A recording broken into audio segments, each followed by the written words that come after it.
Hey everyone, it's September 12th, and that means that if today's your birthday, you share with serial killer Gerald Stano, who murdered at least 22, but perhaps as many as 88 victims between 1969 and 1980, and that is him right down there. Born in upstate New York as Paul Zeiniger in 1950, he was severely neglected as a baby and was put up for adoption at 6 months old.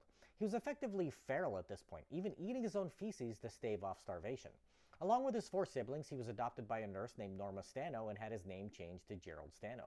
His new home was a significant upgrade, having actual caring parents, but he still showed signs of trouble, being a poor student and wetting his bed until he was 10.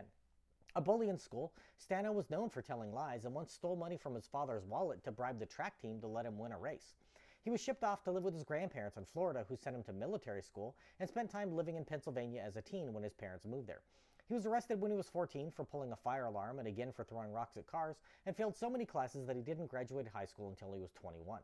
After matriculating, he started working at a hospital but was fired for stealing from his coworkers. His family moved south to the Daytona Beach area, where he bounced from job to job and had no real accomplishments. While in his early 20s, he impregnated a mentally challenged girl, with his parents paying for her to have an abortion. At the age of 23, he got engaged, but was jailed for check fraud, though a judge allowed him to get out to get hitched. His marriage lasted a scant 13 months, but being a bad husband was the least of his indiscretions, as he was already a serial killer, often coming home covered in blood.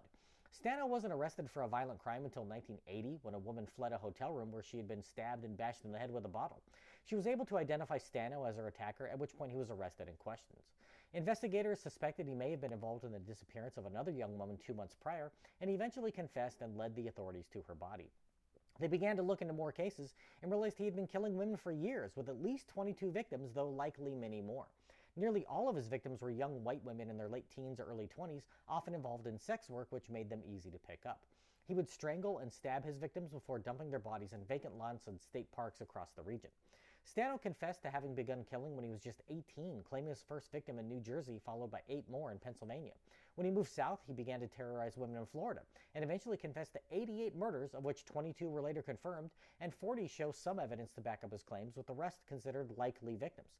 He was tried and convicted of 9 murders in Florida, receiving the death penalty, and he sat on death row with Ted Bundy for much of the next decade.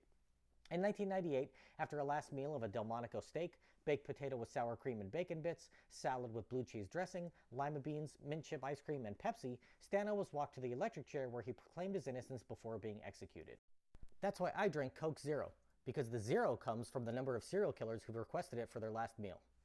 If this is your birthday, I hope you have a great day. Leave me a comment so I can wish you a happy birthday. If you know someone whose birthday it is today, send them this video so they can find out all about their birthday twin.